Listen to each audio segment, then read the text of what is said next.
Добрый вечер. В эфире Prime на телеканале АТР. Это время, когда мы говорим о наиболее актуальных темах дня и приглашаем в студию гостей, которые интересны. Сегодня у нас очень интересный гость. Это российский адвокат Николай Полозов. Здравствуй, Коля. Добрый вечер. Коля прилетел из Варшавы, где проходила конференция по человеческому измерению ОБСЕ. ОБСЕ – это Организация по безопасности и сотрудничеству в Европе. Ну, организация своеобразная, мы об этом тоже поговорим. Вот, а начать я хочу с новости, которая сегодня пришла. Верховная Рада Украины поддержала проект постановления о заявлении Норвежский Нобелевский комитет о выдвижении кандидатуры украинского режиссера, политзаключенного Кремля Олега Сенцова на соискание Нобелевской премии мира. Документ поддержали 245 народных депутатов. На прошлой неделе глава МИД России Сергей Лавров после встречи со своим немецким коллегой Хайко Маасом рассказал, что Меркель обсуждала Сенцова с Путиным. Давайте послушаем цитату. Вопрос Сенцова обсуждался Путиным и Меркель на встрече в Мезеберге 18 августа и касается сугубо гуманитарной сферы. Есть законодательные процедуры в Российской Федерации, которые в данном случае применимы. Все те, кто беспокоится о его судьбе, об этом осведомлены. Российская Федерация неоднократно публично информировала общественность, в том числе о состоянии здоровья Сенцова. Он находится под постоянным контролем врачей. Коль, я некоторых вещей не понимаю. Например, я не понимаю, я практически не слышу адвокатов Олега Сенцова. Я знаю, что фамилия адвоката Динзе. Зовут я не помню, как его. Я ничего плохого не хочу сказать, просто я не слышу от них вот такого колокольного набата, да, о состоянии дел Сенцова, хотя, как я понимаю, это единственные люди, которые могут его видеть, и, в принципе, хоть каждый день, да. И еще один человек голодает, такой же наш герой, только он на территории Крыма находится, это Володя Балух, у него был вчера архиепископ Климент, архиепископ Украинской Православной Церкви. Мы пытаемся связаться с владыкой Климентом, пока нам это не удалось. Надеюсь, свяжемся в ходе программы и от него узнаем вот непосредственно, что происходит. Почему, вот в чем состоит работа адвоката по политическим делам? Мне интересно, как это функционирует. Я просто помню, когда вы защищали Савченко, не будем обсуждать, что потом случилось, но защищали вы очень громко. Здесь я не вижу такого шума. Ну, мне кажется, здесь вопрос именно в подходе к работе в таких делах. Дело в том, что, если следовать строго адвокатским стандартам, закону и так далее, работа адвоката заключается в неких, скажем так, в оказании юридической помощи. Да? То есть подать вовремя жалобу, ходатайство, отследить, чтобы следствие не прописало в протоколы ничего лишнего и так далее, и так далее. Но все, что достаточно для работы в простых уголовных делах, бытовых уголовных делах, этого явно недостаточно в тех делах, где имеется явная политическая компонента. И дела украинских политзаключенных в России – это абсолютно не исключение из этого правила. В подобных делах одной только юридической составляющей недостаточно. То есть это только базовый уровень. А что юридически можно сделать вообще по этому делу? Вот сидит Сенцов, Путин не хочет его отпускать, Сенцов голодает. Путин, насколько я знаю, неофициально он сказал, что умереть мы типа ему не дадим. У нас есть богатый опыт, имею в виду ГУЛАГ, и как они насильственно кормили Мустафу Джемилева, других диссидентов, и так далее, и так далее. А что тут юридически? Кому апеллировать, чего просить вот на таком юридическом уровне, о ком ты говоришь? Все-таки работа по политическим уголовным делам – это определенная технология. И если на каком-то этапе не выполнены определенные действия, то уже на следующем этапе не хватает ни запала, ни возможности. Но Сенцов сидит, там никаких действий сделать нельзя. Уже нет. Апелляция отклонены. Уже нет. Остается что? Вот остается что поделать? На текущий момент остается фактически два варианта. Да, первое – это внешнеполитическое давление на тех, кто принимает решения через по его Меркель, судьбе. через Да, это на Кремль давление, на Путина непосредственно. с целью его освободить, то есть создание таких условий, при которых удерживать дальше этого человека политически дорого. Политически дорого, да, проще отпустить. Либо второй вариант – это некий элемент внешнеполитической сделки. Да, то есть мы вам даем вот это, а вы нам вот это, и где-то довеском еще может быть Сенцова.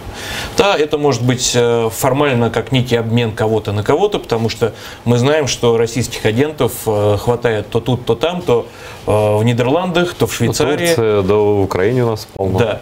И вот когда вот этот лозунг «русские своих не бросают», он работает только в отношении спецуры исключительно. Да? То есть вот то есть, вот, если вот такие люди, как грушники, которые травили Скрипалей, да. Вот их они будут менять? Их они будут менять, да. Своих агентов будут.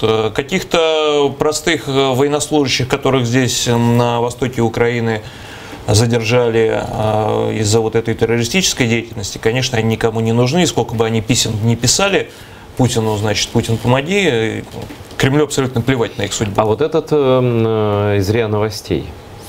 Он лакомый, он им интересен, они за него... дали ему награду какую-то, дали ценнейшую премию имени Олеся Бузины или что-то такое, да? Нет, имени Политковской. Имени Политковской, да. Журналист в России, такой иезуит. Замечательно, замечательно. Вот. Ну, там любят такие перформансы, это вообще в духе Суркова, вот такие вещи. Он им интересен, но я думаю, что в случае с Вышинским, если говорить о неком потенциальном обмене, это может быть обмен на Романа Сущенко. Потому что и тот журналист.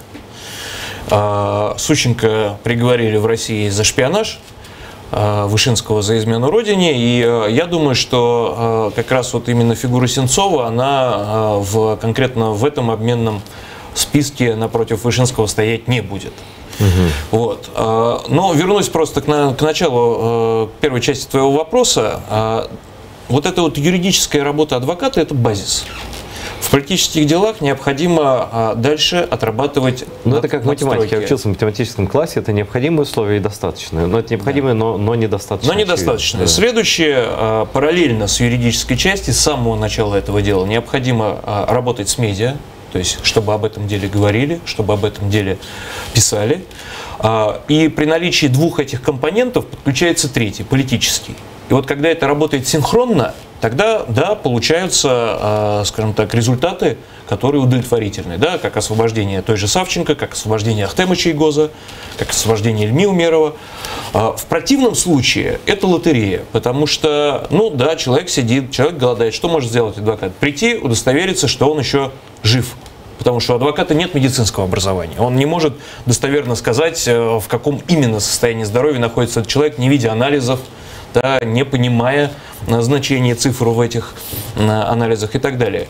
Поэтому сейчас все, что остается, это фактически продолжать ту работу, которая ведется огромным количеством и правозащитников, и политиков, в том числе украинских политиков, по освобождению Олега Сенцова. И вот это желание его номинировать на Нобелевскую премию мира я, безусловно, воспринимаю позитивно. Но это правильно, вот именно в том политической адвокатуре. Именно так. Просто многие вещи в подобных делах необходимо делать заранее, необходимо делать превентивно, и тогда они в какой-то момент выстреливают.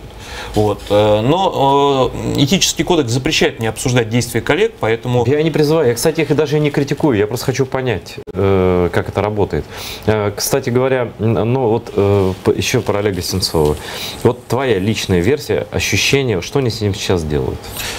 Ну, я скажу, что они с ним делают. Они над ним издеваются. По-другому это назвать нельзя. Ну, во-первых, само место, куда его привезли. Ты вот был в Лабытнанге? Я был неподалеку, в Ханты-Мансийском автономном округе. Я был непосредственно в Лабытнанге, и я представляю, что это за место. Подавляющее количество времени в году там ужасно холодно и сыро, потому что там недалеко находится океан, Северный Ледовитый, там находится большая река Обь, и чисто физически там находиться тяжело. Да? Летом короткое лето, очень жаркое, мошка и так далее. Тяжело всем заключенным, да? Всем, да, но человек ослаблен голодовкой. То есть, если, условно говоря, средний там, заключенный, он все-таки питается, он там какой-то эмоцион имеет, то в случае голодовки ты не можешь выйти погулять, размять ноги, да? Ты не можешь иметь достаточное количество сил, чтобы просто поддерживать свое состояние здоровья. И, безусловно, это психологическое давление, то есть это ограничение в общении, это ограничение цензуры переписки и так далее, и так далее, и так далее. То есть, в принципе, создать условия ада в любой российской колонии – это абсолютно плевое дело, и этим тюремщики часто занимаются. Сестра его, Наташа Каплан, недавно написала, что Олег написал, сообщил ей, что он уже не ожидает того, что они будут счастливо жить в Киеве и готовятся к худшему. И тем не менее, уже 120 какой-то день голодовки, 128-й, кажется, день. И, ну, конечно, если вот просто абстрактно не есть 128 дней, наверное, как-то это совсем уже плохая история. Нет, это если не есть вообще, не потреблять пищу, да, это история Бобби Сенса. Да, то есть человека хватает там буквально на месяц, после чего он от истощения умирает. Да? Когда мы говорим о голодовках, которые происходят сейчас вот, в российских тюрьмах, это голодовка с использованием жидкой смеси, которую дают человеку. В этой смеси есть какие-то микроэлементы, которые позволяют поддерживать жизнь.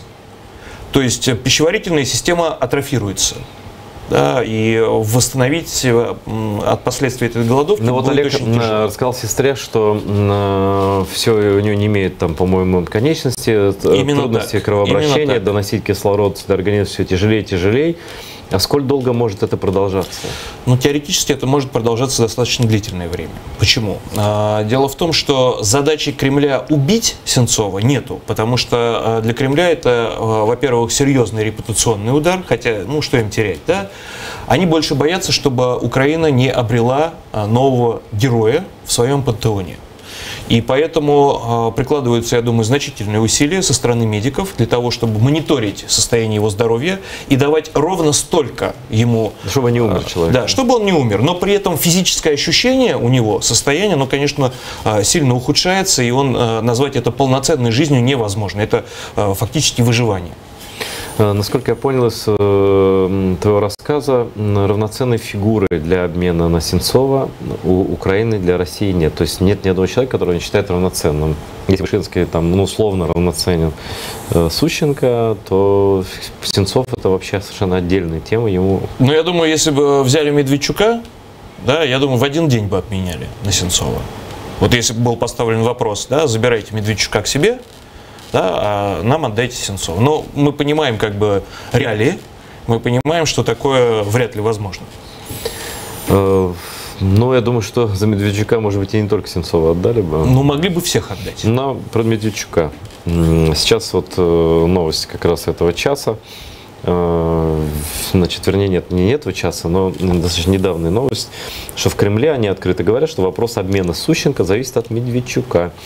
Это говорит господин Песков, отвечая на вопрос, может ли состояться обмен Сущенко на осужденных Кремлем россиян. Медведчук достаточно активно продолжает заниматься вопросом обмена. Не кажется ли тебе, что Медведчука хотят использовать, ну, как бы, ну, тут же выборы у нас. В эти выборы активно Россия хочет вмешиваться.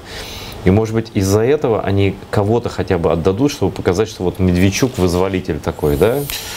Я вполне допускаю, что это может быть так, потому что Медведчук еще с момента освобождения Надежды Савченко и обмена ее на двух российских военнослужащих Александрова и Ерофеева подается Кремлем как такая фигура гуманитарного характера, что это человек, который может решать вопросы. Отец Тереза. Такой, да. Человек, который может решать вопросы, связанные с обменом, хотя мы понимаем, что Медведчук – это просто эмиссар Кремля в украинском политикуме. И в конечном счете решение принимает не Медведчук, а Кремль. Да, Медведчук лишь является приводным ремнем от этого устройства.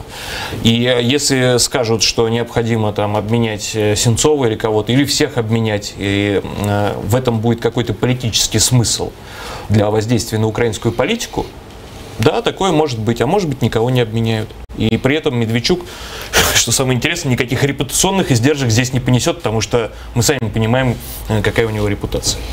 Ты был на сессии ОБСЕ, это не сессия ОБСЕ, это конференция по человеческому измерению, которую проводит вот эта организация по безопасности и сотрудничеству в Европе. Да? Да. А там говорили о Сенцове, о других политических узниках, там же русские присутствуют. Это одна из немногих организаций, где они имеют равноценное право голоса, в отличие от ПАСЕ, например. Там, да, но я тебе скажу так, что туда засылаются целые десанты. То есть помимо просто российской делегации, целые десанты российских общественников, да, причем некоторые из них, что парадоксально, из Крыма. То есть, что тут парадоксально, им же нужно показывать, что... Ну, вообще, как бы, Крым находится под санкциями, и я там... ты это имеешь в виду, визовый вопрос. Да, но они это обходят. Причем, знаешь, что любопытно? После одного из моих выступлений, видимо, настолько их выбесила правда, которую я рассказываю о том, как в Крыму репрессируют крымских татар, один из них подошел, попытался со мной какую-то такую же ожесточенную дискуссию, и в ходе этой дискуссии продемонстрировал мне интересный документ. Вот, я его спросил, как вы вообще здесь оказались, он мне показал бумагу на польском языке, и к ней приделана виза. То есть не в паспорт виза вклеена шенгенская, а на какой-то отдельной специальной бумаге. Я не знаю, что это. Ни раз таких шенгенских виз не видел. Китайские видел такие. Но вот каким-то образом они туда проскальзывают, причем они там действуют достаточно организованно. То есть у них есть штаб. Они собираются, простраивают стратегию на ближайшие дни, какие ивенты. Я не говорю просто про таких агентов, шпионов, которые приходят и, значит, все записывают, кто там что сказал, чтобы потом транслировать товарищу майору своему. Да? Вот. Они занимают очереди для того, чтобы сократить количество независимых выступающих. Вот. Поскольку там такая демократическая процедура. Кто пришел, занял очередь, тот и может выступить в конечном счете. И реакции европейцев, вот я уже второй год приезжаю на эту конференцию «Человеческое измерение», они вот так вот слушают, морщатся на выступления российских этих общественников, но вот этот вот политез европейский, он не позволяет им сказать, встали и вышли вон отсюда. Вот, там был эпизод, когда выступал один коллаборант из Крыма, и он такой начал говорить: «Крым, я из Крыма, Республики Крым, России». И тут же мы отрубили микрофон. Визы непонятно как получены, видимо, они там представились как из других регионов и так далее, и так далее, и так далее. Вот у меня вопрос. Вот польские власти. Почему они не взяли под белые ручки этих людей, которые просто обманули при получении визы, не сказали, что они из Крыма? Позволяет, насколько я понимаю, вот европейские законы, когда обманную информацию даешь, при получении визы выдворять. Они там все остались, насколько я понимаю. Все остались. Ну, мне кажется, здесь два как бы варианта развития событий. Либо это действительно очень сильное политическое лобби со стороны России, потому что Россия, она по локоть обе руки в это ОБСЕ запустила и не собирается и вытаскивать оттуда. Либо это пресловутая европейская толерантность, в том числе к вот такому нарушению закона. Вот. А может быть, это какой-то симбиоз этих двух явлений, потому что в любом нормальном государстве, когда вскрываются обстоятельства, что человек нарушил закон и в нарушении закона оказался на территории этого государства, его депортируют моментально практически. Николай, прерву тебя ненадолго. У нас в эфире по телефонной связи архиепископ Севастопольский, Крымский Климент. Здравствуйте, владыка. Добрый вечер. Вы нас слышите? Да, слышу. Владыка, вы вчера были у Володи Балуха в тюрьме. Расскажите, пожалуйста, я просто хочу это слышать, чтобы вы рассказали, что там, что с ним, как с ним. Значит, вчера в 2 часа мне удалось попасть к Володе Балуху. Мы общались с 2 часов дня до 5 часов вечера. Сначала Володя был очень возбужденный. Первые вопросы, которые он задавал, общался ли я с его мамой и что с его мамой. Потому что Володя переживает за то, что мама упала и повредила ногу. Ну, я постарался Володю успокоить, что все хорошо, все под контролем. Наталья очень серьезно относится к его маме, помогает, поэтому Володя перестал беспокоиться. Дальше мы общались на темы духовности, я, Володе, просто рассказал примеры из жизни святых отцов, что такое страдание, что такое милосердие, что такое вообще подвиг, который несет православный христианин. Чем обеспокоен Володя? Володя очень сейчас обеспокоен тем, что после апелляционного суда, который пройдет 24 сентября, через какой-то промежуток времени Володю могут поставить на этап и отправить в колонию. Володя, почему это его беспокоит? Потому что Володя не собирается прекращать голодовку. И он прекрасно понимает, что попав на этап, он не сможет придерживаться того ритма жизни, который сейчас у него в СИЗО. Это его очень расстраивает, раздражает. Но мы договорились таким образом. Жить одним днем сейчас. День прожил, слава Богу. То, что мы знаем сегодня, это хорошо. То, что будет завтра, мы узнаем. Очень тяжело было перейти к такому нормальному, спокойному разговору. Но что мне понравилось, к концу встречи Володя успокоился. Он жалуется на сердце. У него болит сердце. Когда болит сердце, начинается тошнота, и мы не можем понять, что это за синдром такой, что это за симптомы. И поэтому я специально на этом обращаю внимание, что, учитывая, что к Володе не могут сейчас попасть врачи, потому что Володя никого не хочет видеть, кроме врачей Красного Креста. А врачи из миссии Международного Красного Креста по каким-то причинам пока не были в СИЗО. Поэтому для понимания, с чем связано такое состояние, я это озвучиваю, что может кто-то из медиков нам даст консультацию, что именно, это сердечная боль, или это боль от защемления позвоночника, или это нервология, для чего, чтобы потом понимать, какие таблетки пить или что надо делать. Потому что сегодня Володя пьет только таблетки сердечные. Володя жаловался на то, что у него начал лезть печень. Печень у него не болела очень долго. Сейчас пошло обострение печени. Когда я Володе помазывал маслом и поднял футболку, я, конечно, был шокирован тем, что я увидел. Это, по сути, кости и кожа. Но внешне Володя, конечно, за собой смотрит. Он выбритый идеально.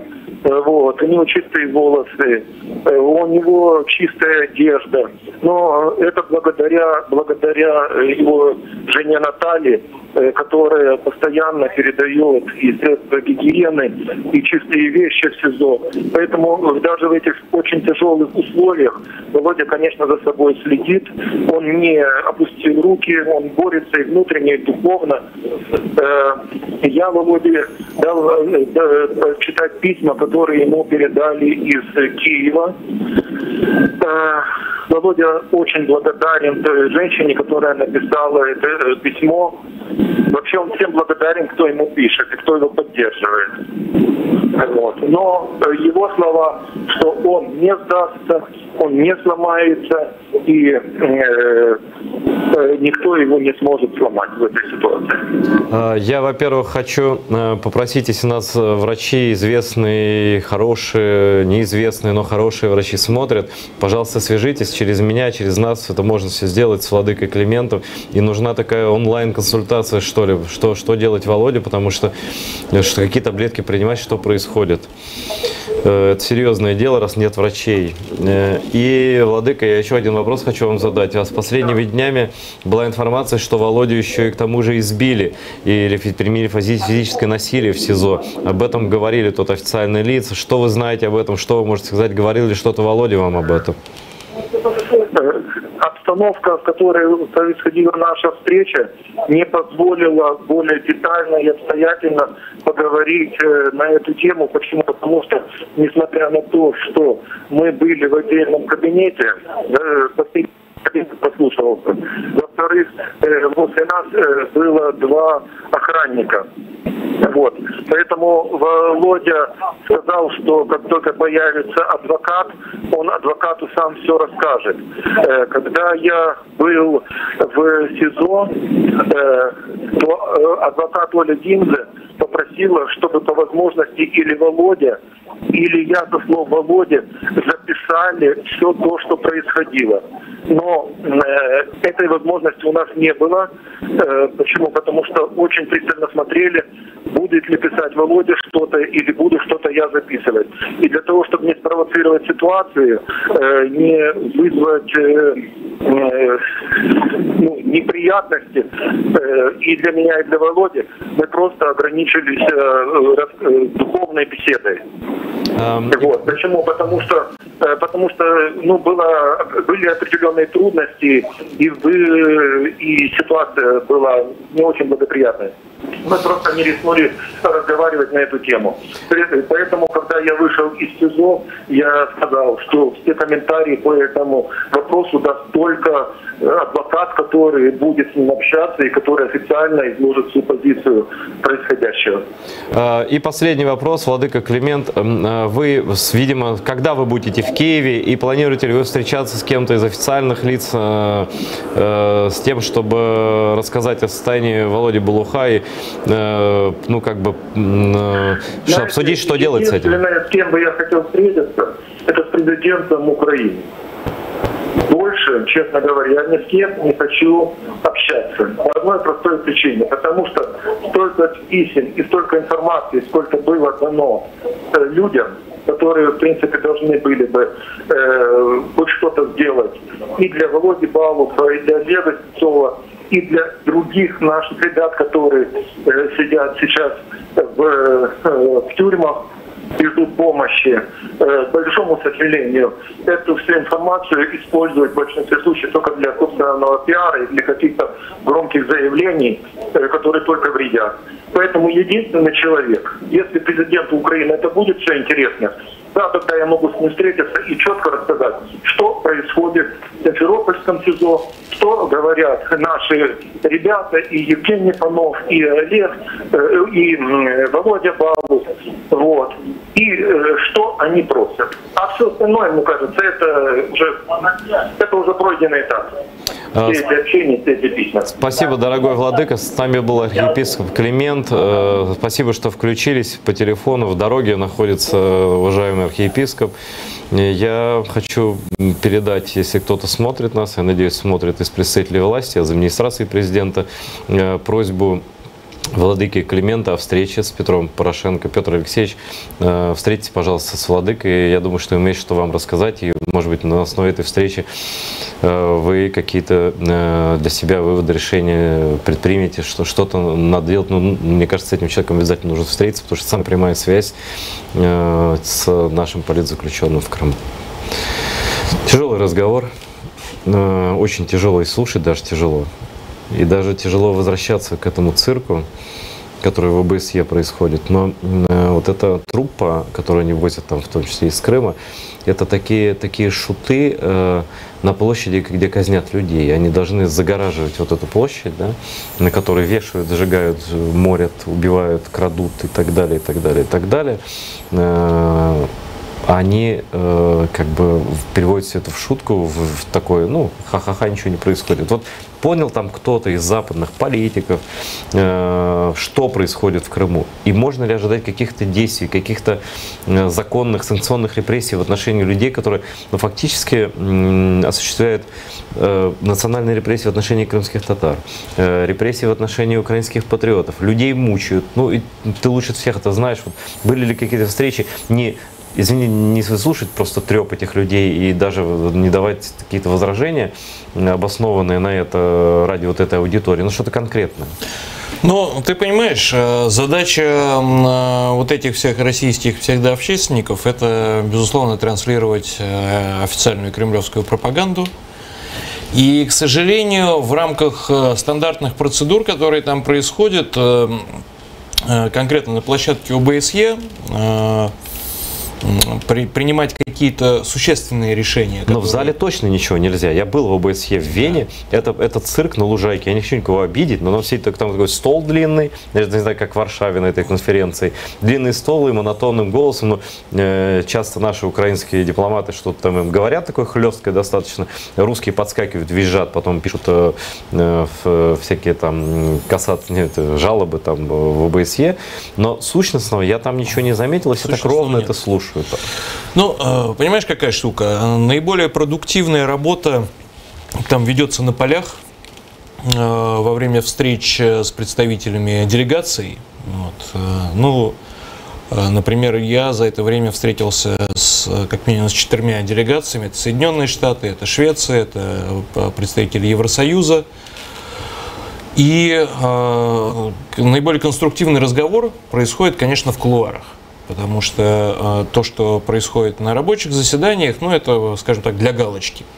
Другой вопрос, что все эти площадки, безусловно, необходимо посещать, необходимо работать на них, в том числе для создания некой критической массы бесполезности, которая в конечном счете может привести к принятию тех или иных политических решений. Пока до такого реального инструмента санкций, связанных с нарушением прав человека в оккупированном Крыму, еще достаточно далеко. Но, по крайней мере, разговор об этом уже идет как минимум в кулуарах, как минимум о привлечении персонально конкретных нарушителей прав человека к тем или иным санкциям. Но, к сожалению, эти процессы очень длительные, и вот этого юридического и политического инструментария явно не хватает для немедленного исправления ситуации или вмешательства экстренного в какие-то критические ситуации. Ну смотри, ОБСЕ, по-моему, это вот про права человека как раз организация, да? Она как раз вот немножко разные эти формы организации, ПАСЕ это чуть другое, а это про права человека. И вот там заканчивается эта конференция. Вот поедет Рифат ага Чубаров, глава Меджлиса туда, да? Тоже будет смотреть в морды этим людям, да, которые там до сих пор остаются, никто их виз не решил, да. Но понятно, что он хорошо выступит, что он очень как бы поедет туда не зря. Но какая будет резолюция? Никакой. Какие требования будут? Никакие. Вот чем это ощущение, чем это закончится? Поговорили, разошлись, чай попили, кофе-брейк и так далее? Не, ну резолюция, безусловно, будет. Мало того, все-таки часть информации, которая туда поступает, она ложится в основу при принятии тех или иных политических решений, в совокупности с решением международных судов, в совокупности с докладами. Вот недавно вышел доклад по Крыму ООН, который описывает нарушение прав человека за последний год. И, ну, к сожалению, нам, конечно, хочется, чтобы это немедленно каким-то образом сказалось позитивно на судьбе украинских политзаключенных. Но, к сожалению, это так не работает. Ну смотри, то есть даже за Сенцова, вот весь мир о нем говорит, да, но понятно, что он просто фронтменом оказался, там это стечение обстоятельств медийных, да, но и другие, как Володя, значит, Балов и так далее, голодают. Еще ребята голодают. Вот сегодня Асан Чепух объявил голодовку в Крыму, тоже политически заключенный и так далее. Но даже пригрозить санкциями какими-то, даже персональными какими-то санкциями пока не могут. То есть мы помним, как акт Магнитского принимался долго, да? Да. И в итоге коснулся достаточно ограниченного количества лиц. То есть, по сути дела, русским дает возможность, в принципе, делать, что они хотят. Пока. Ну, к сожалению, если как бы смотреть правде в глаза, ты абсолютно прав. Ты абсолютно прав. И в вопросах геополитики, к сожалению, конкретные человеческие судьбы абсолютно не ставится ни во что. Это расходный материал в играх большой политики. И я надеюсь, что все-таки эта ситуация будет каким-то образом, коренным образом переламываться, что все-таки Запад будет акцентировать внимание. В конце концов, и в советское время для того, чтобы сфокусировать внимание на советских диссидентах, да, потребовались в том числе и жертвы. В том числе гибель Анатолия Марченко, да. да, и так далее. Я не хотел бы повторения этой истории, чтобы кто-то погиб, а другим от этого стало лучше. Но есть реальный мир, и, к сожалению, он достаточно сложный, и нету какого-то быстрого рецепта, который позволил бы всех вот освободить и прекратить эти мучения. Есть еще один аспект в репрессиях в отношении крымских татар. Это репрессии против крымско-татарского и без того материального наследия небогатого, уже разрушенного многочисленными депортациями, войнами и так далее, и так далее. И наиболее яркое проявление вот этой войны с камнями, с крымско-татарскими, с нашей памятью, это так называемая реконструкция ханского дворца, которая длится довольно долго уже. О ней рассказывает и Эдем Дудаков очень много. И Эдем Ага сейчас с нами на связи. Селям алейкум. Селям алейкум. Расскажите, Эдем Ага, что вы говорили в Варшаве? Что сейчас происходит с Канским дворцом? Говорят, там какой-то второй этап начинается евроремонт, руссоремонта вот этого. Ну, да, сейчас начинается второй этап. Недавно выступал на Руслан Бальбек, сказал, что первая часть вроде завершена успешно. Ну, вы знаете, они могут обмануть только сами себя, больше никого, потому что я ежедневно беседую вплоть даже с соседями, людьми обычными, которые видят, что произошло с Ханским дворцом и реагируют. Но мне удалось вот снять эти слайды, сделать слайды и повести это вот в Варшаву, показать. Очень заинтересовалась турецкая общественная организация. Фотографировали эти слайды. Я думаю, что какой-то интерес они проявили. Я думаю, во всяком случае, если чаще вот так вот выступать на таких форумах, что каким-то образом хотя бы спасти другую часть Ханского дворца. Вот сейчас они каким-то образом поменяли генерального подрядчика. Мы еще не имеем сведения о новом генеральном подрядчике, но вот как-то внутри у меня гложет, может быть, они поменяли этого подрядчика, потому что увидели, что он натворил. Хотя, честно сказать, после выступления Бальбека меня не удивляет. Вроде бы власть довольна с тем, что она створила. Поэтому я не знаю, что будет проходить со второй частью. Но часть конструкций металлических они начали разбирать. Что-то там меняют, утверждают, что предыдущий подрядчик сделал что-то неправильно, некачественно. Это пока все. Пока я не могу ничего сказать, что там будет. Мы не видим ни проекта. Проект засекречен за 7 печатями, как говорится. Мы даже не знаем, доступа не имеем.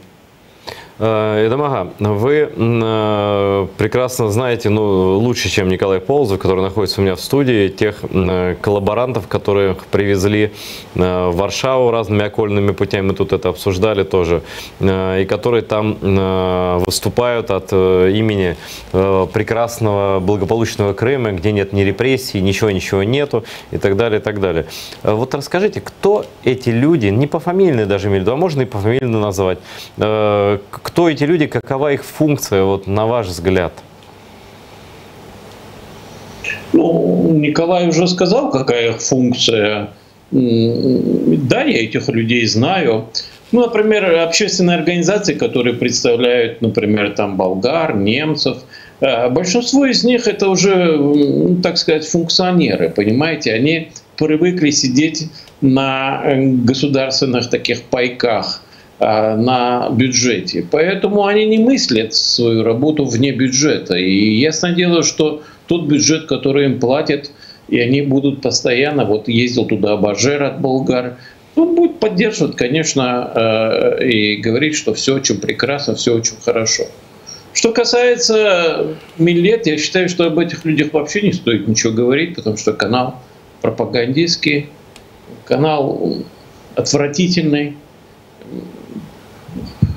на руинах АТР созданной, и ничего из него, я даже не знаю, мне кажется, что на них надо меньше обращать внимание. Если уж говорить об Эрвине Мусаеве, который директор этого, он даже немножко, мы с ним в дальнем, но родстве, ну, как бы вам сказать, вот все оборвано, он сам оборвал все связи именно со своим народом, потому что он сейчас работает совсем в противоположном направлении.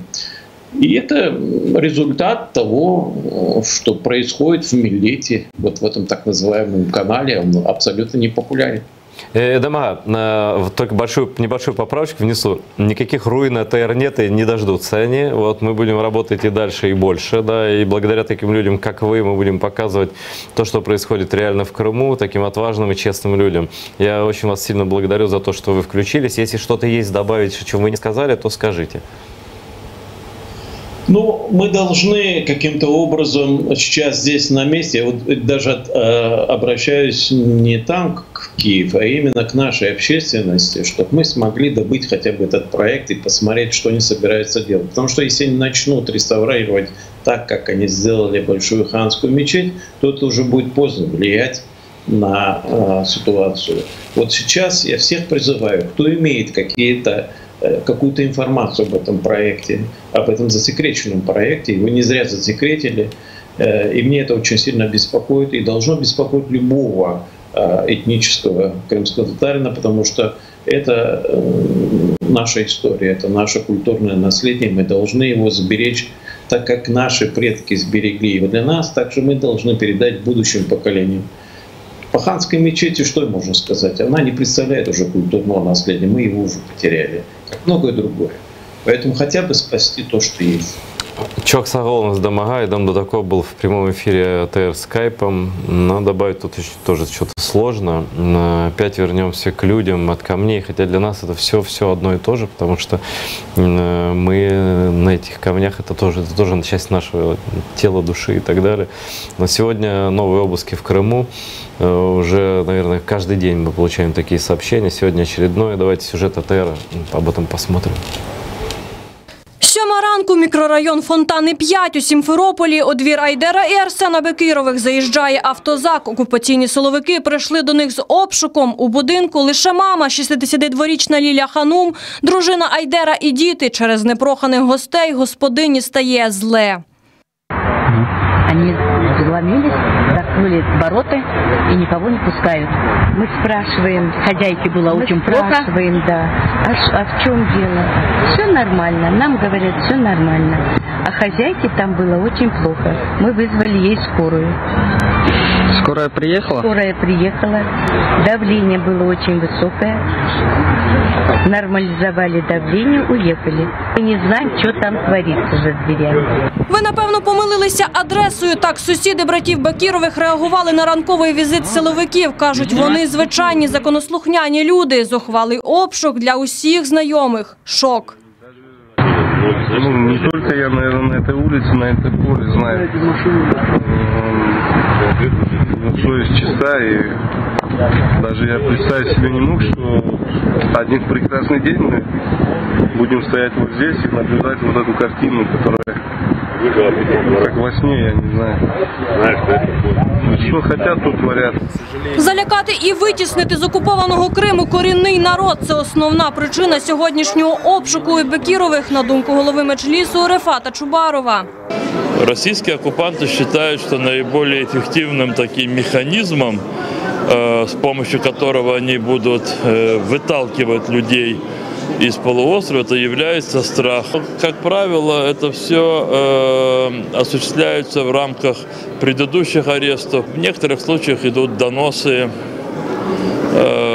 письма, иногда людей, которых вообще в природе нет. Нічого не знайшли і нікого не заарештували. Так закінчився сьогоднішній обшук на Фонтанах. Силовики не залишили навіть копії постанови про обшук. Тож чому приходили і що шукали у домі Бекірових, так і лишилося таємницею для усіх. Тетяна Сулій, Ельвіна Сейдбулаєва, Максим Кондратенко, Заман, АТР. Вот как раз там сказал друг человека, которого пришли обыскивать, что вот человек с чистой совестью, мы знаем, но поэтому и пришли, наверное, что с чистой совестью. Никого не задержали. Цель такого рода обыска. Нет, ну, безусловно, это акция устрашения.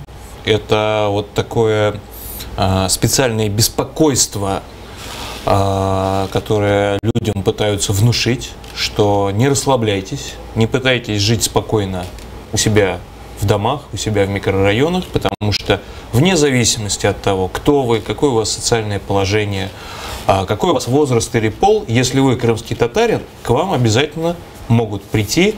И в данном случае, ну хорошо, еще не подбросили ничего, потому что если бы стояла задача там, взять кого-то под стражу и так далее, но они с собой приносят и боеприпасы, и наркотики, и все что угодно, экстремистскую, там, с их точки зрения, литературу, это не секреты, и мы это видели во многих уголовных делах. Я хочу перейти к делу, которое, наверное, каждого крымского татарина волнует.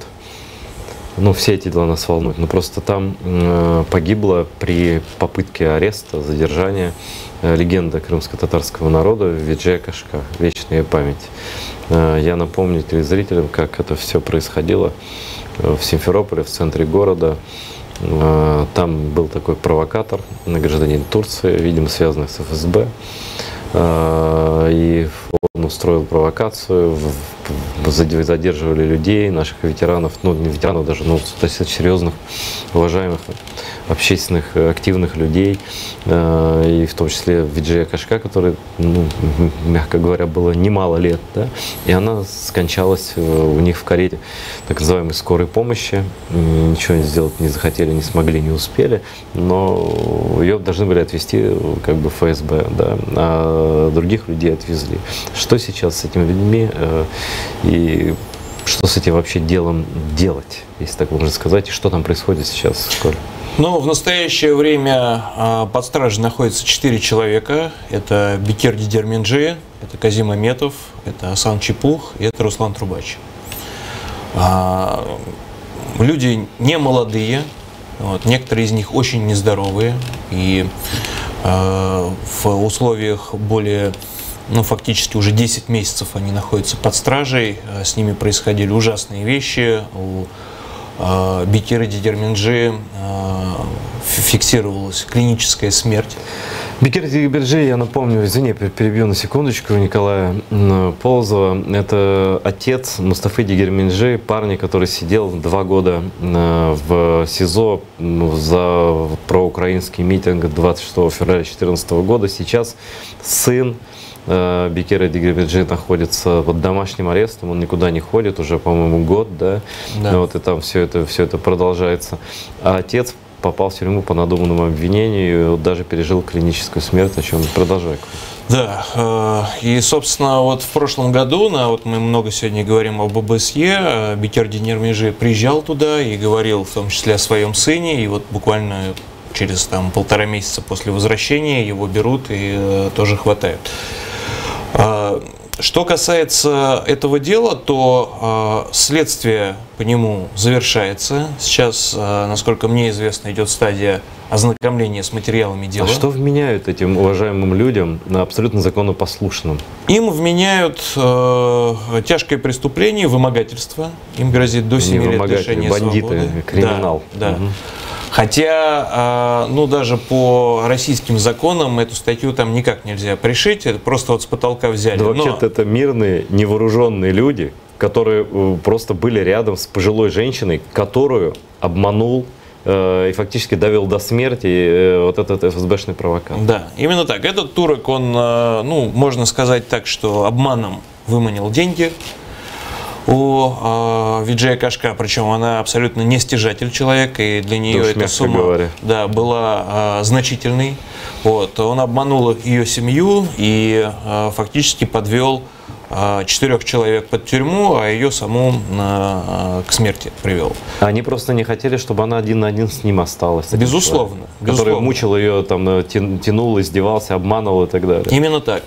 И что касается меня, то по просьбе сына Виджая Кашка, Ибрама Кашка, я веду независимое расследование обстоятельств ее гибели. Это обусловлено тем, что Следственный комитет российский в Крыму отказался возбуждать уголовное дело по факту смерти Виджая Кашка. То есть она как бы умерла просто так? Да, они говорят, она была старенькая, вот у нее было больное сердце, якобы, вот, и вот она умерла, хотя, если даже смотреть официальные бумаги, в отношении нее проводилось следственное действие выемка, был составлен протокол выемки, И по времени совершения этого действия, то есть между непосредственно выемкой и ее гибелью, проходит буквально 15-20 минут. Причинно-следственная связь. Да.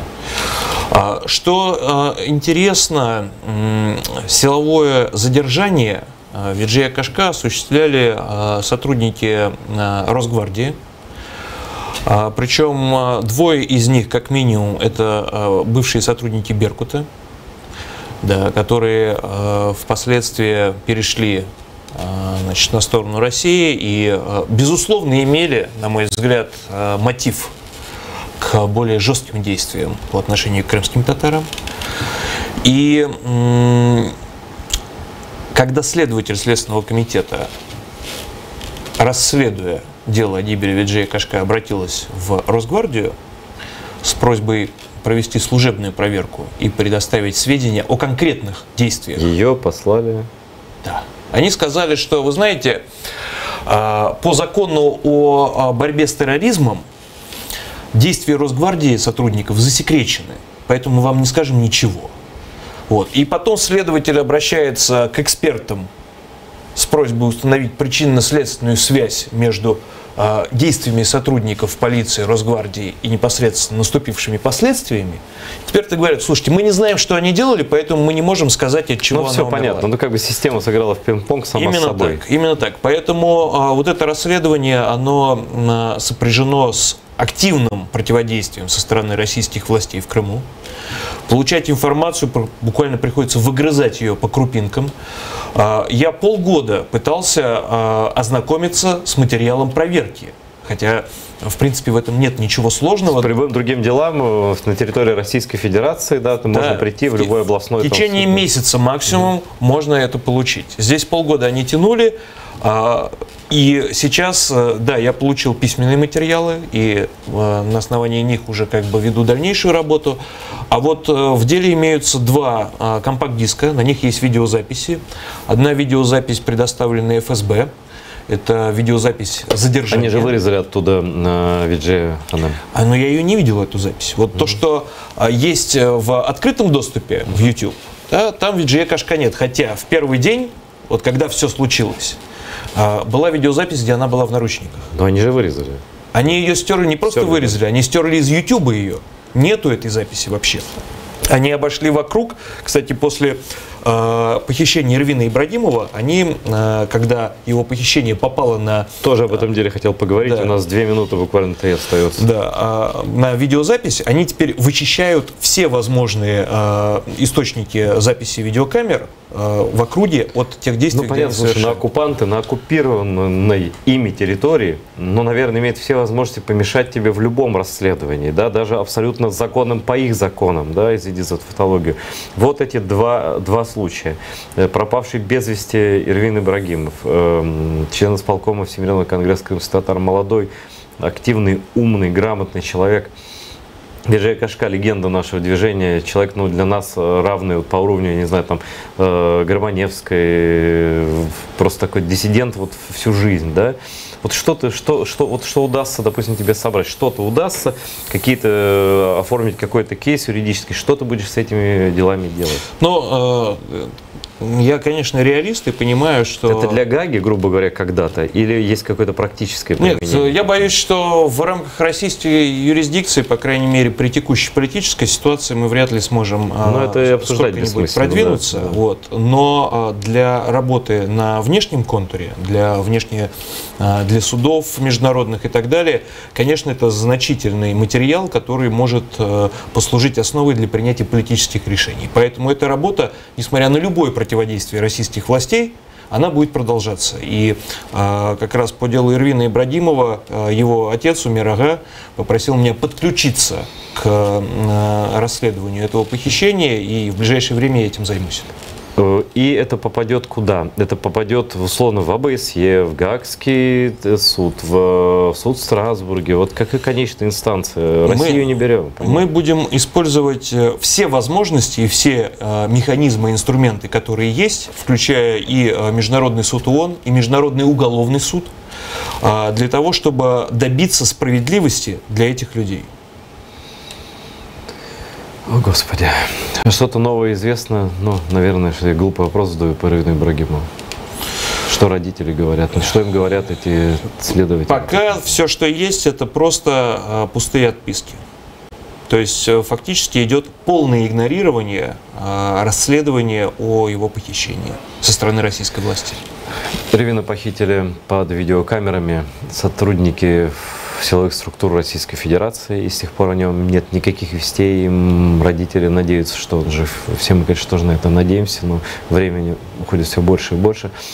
У нас такое какое-то ощущение безнадеги создается, да, по всем вот делам, о которых мы говорим, да.